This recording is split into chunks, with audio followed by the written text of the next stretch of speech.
Hey, hello, what is up? It is me, your friendly neighborhood photographer. But before we start, don't forget your trail mix. Now, this isn't trail mix, this is a crunchy bar because, again, I still don't have actual trail mix, but I'm gonna get some soon. So, remember to bring your trail mix along this ride of an Adam's Trail Notes video. Let's get into it. And welcome back to another video. Today, we are talking about night focusing. But wait.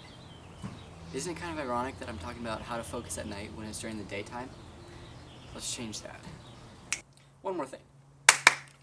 That's better. Hey guys, what's up? My name is Adam from Adam's Trail Notes, and today I'm going to be teaching you how to focus at night. Focusing at night is extremely important because that is the one thing you cannot change in post-processing is the focus. So you have to make sure you get it right in the field. Now, when you're in the field, when you're way out there, you could be driving 3 to 5 hours to get to that one destination. You could be spending a few days to a week there, maybe even more. You're sleep deprived, there's weird animals crawling around you. You don't want to get back home, think you took amazing images, only to realize that the focus was just slightly off. And trust me, I've done it a lot. Not really a lot, I'm not like a horrible photographer, just a few times to learn my lesson that I always check my focus after every photo, especially for astrophotography. And a lot of people either think that focus you kind of have to compromise during night photos because it's too hard to get, or that it takes 10 to 30 minutes to get. It does not. It takes maybe 20 to 30 seconds. From the time I set up to the time I'm ready to take my first photo, 10 to 30 seconds for me to get perfect focus. I take 1 or 2 test shots and I'm ready to take photos. I'm not going to really be explaining it because it is cloudy where I am right now, but I'm going to have past Adam, my past Adam, explain it. He was in Joshua Tree. So Adam, take it away. Okay. Alright, that was kind of creepy. Adam, how about we try that one more time? Past Adam, take it away.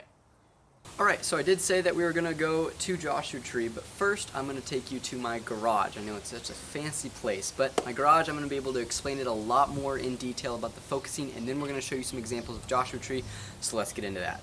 That phone flashlight is going to mimic distant city lights or maybe even a distant star if you can find a bright enough one. So I'm going to first take you through what I do when I first set the camera up. I have my composition kind of framed out.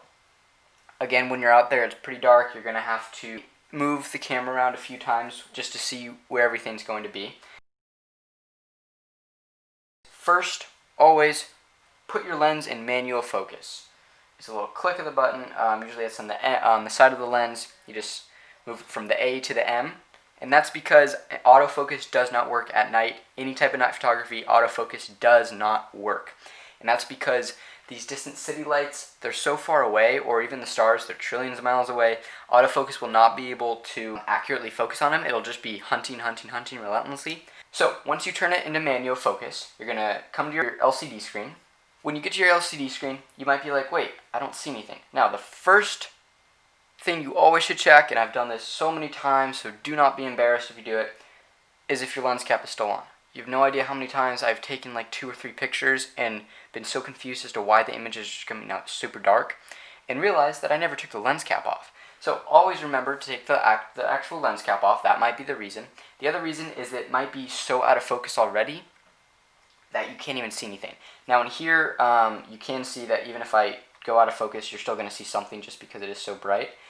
But if you are out at night and it is complete darkness out and you can't see anything, if you are so out of focus, then almost everything will appear black. So just move that focus screen a little bit, and usually you will start to see something, a little star or a distant town light, something of that nature. Now, once you got that and you know that your lens cap is off and you can actually see something, you're going to adjust your settings. So shutter speed is going to be around 15 to 20 seconds. That also depends on your focal length.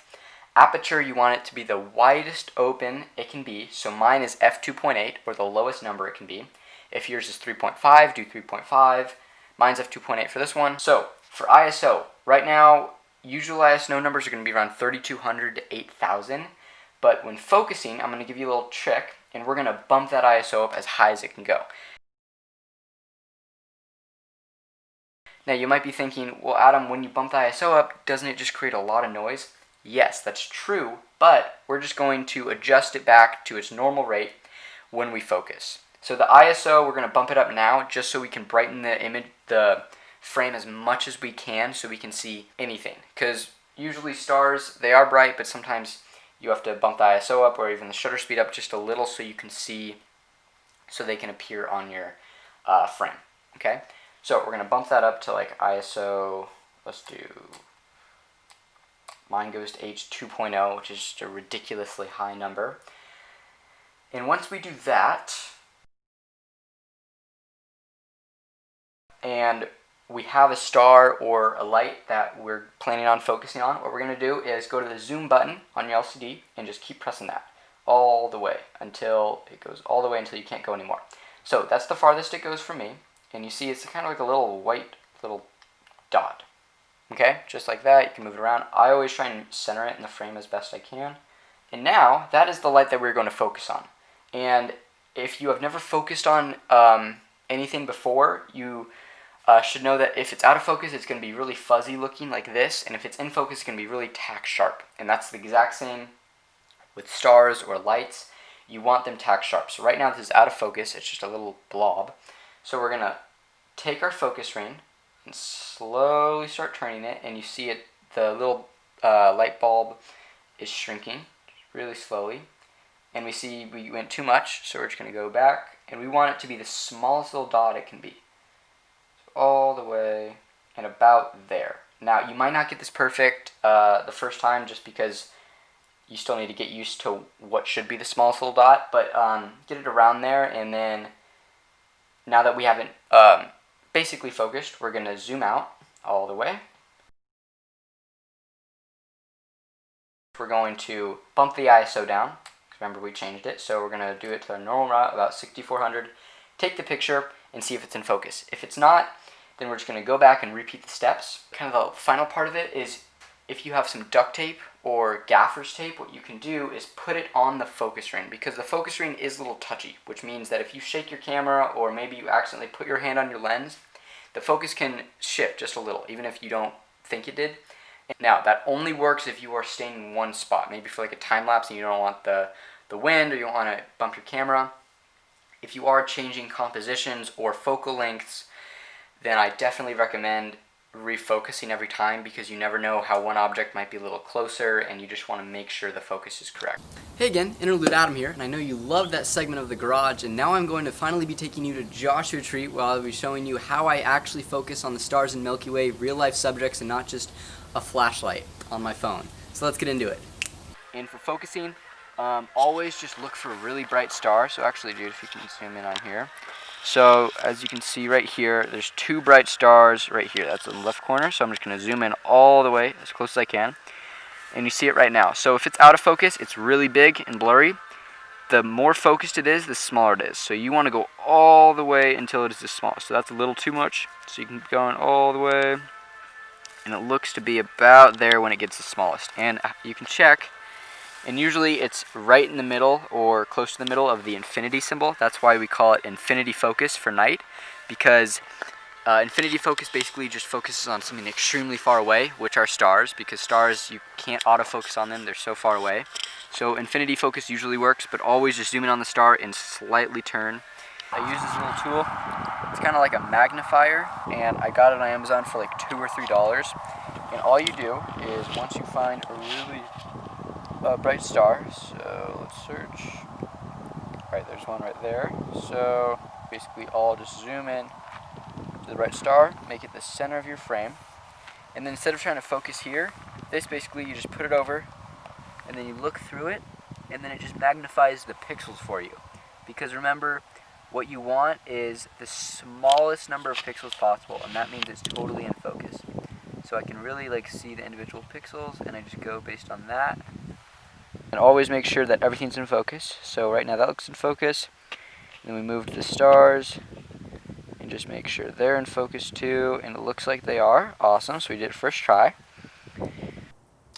Alright folks, and we were back. I hope you learned a lot from that segment of me and Joshua Tree. It was a really fun trip. I hope you learned a lot from focusing at night, and you learned that it does not take a long time to learn it. And once you master it, you have it forever. Kind of. I hope.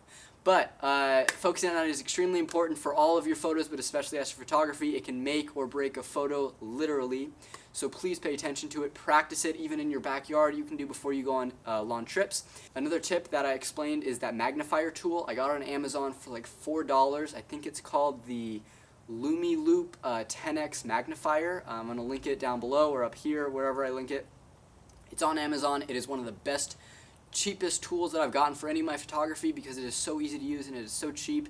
You can fit it in your pocket and it's perfect for focusing. So I hope to see you out there soon. Like and subscribe. Comment down below what other videos you want to see next week or anytime, I guess. Stay safe, have fun, and keep photographing. I'll see you next time. One more thing. Oh God, it's not that hard. You just do it after I clap. We did it perfectly the first time. Focus. Stop. It's not. Nothing's wrong with. How? Just stop. Just don't doing that. Just stop. Just you're the light person. That's it. That's your only job.